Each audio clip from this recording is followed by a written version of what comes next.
என்னங்க சார் 2 வீக்ஸில் வந்துடுவானா இல்லை வேறு மேன் பவர் பார்த்துக்கலாமா? அதெல்லாம் வந்துடுவாங்க சார்.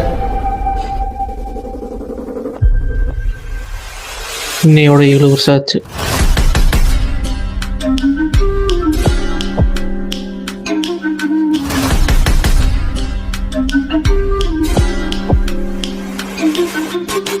இங்கே எல்லா லைஃப்லேயும் மறக்க முடியாத ஒரு நினைவுகள் இருக்கும். அதே மாதிரி என் லைஃப்ல இருந்தது தான்.